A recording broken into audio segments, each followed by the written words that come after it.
Kuelekea kwenye kombe la dunia mwaka 2026, Messi hakuwa sawa kiafya.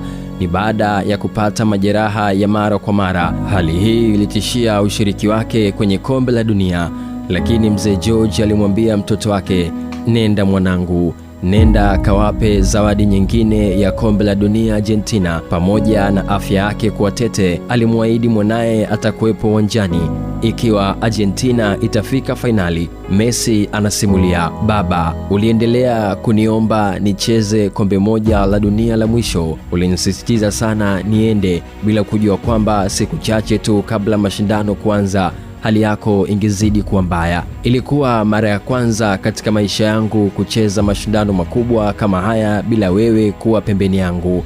Lakini mama aliendelea kunipa matumaini, akaniambia kuwa ungepona, ungekuwa na nguvu tena, na hatimaye ungeweza kusafiri kuja kunitazama. Nilijipa sababu ya kupambana kila siku kufika fainali ili uweze kuniona tena mwanao. Baada ya kila mchezo nilikuwa nikisubiri ujumbe wako.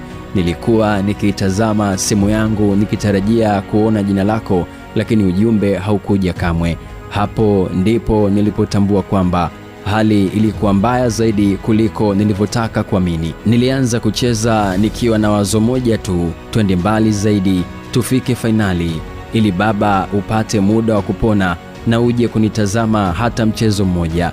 Tulifika fainali, lakini wewe haukuweza kuja. Nilitaka kushinda kombe la dunia kwa ajili yako. Nilitaka kulichukua lile kombe, nirudi nalo nyumbani na kukuwekea mbele yako nikisema, baba, nimekuletea lingine, lakini sikuweza. Mwili wangu ulikuwa umefika mwisho, miguu yangu haikuweza kunipa zaidi.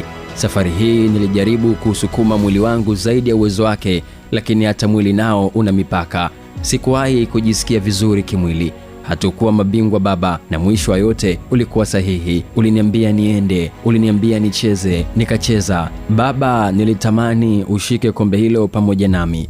Nilitamani kukuonesha. Nilicheza nikikufikiria wewe kila hatua. Hatukuwa mabingwa ndio, lakini wewe ndiye uliyenifanya niende hadi mwisho wa mashindano. Lionel Messi alihitimisha ujumbe wake kwa majonzi ambao ulionyesha jinsi mzee George alitamani dunia imshuhudie mtoto wake akibeba kombe lingine, lakini haikuwa hivyo. Asante mzee George kwa zawadi ya Messi, na pumzika kwa amani. Mimi ni Steve Champion.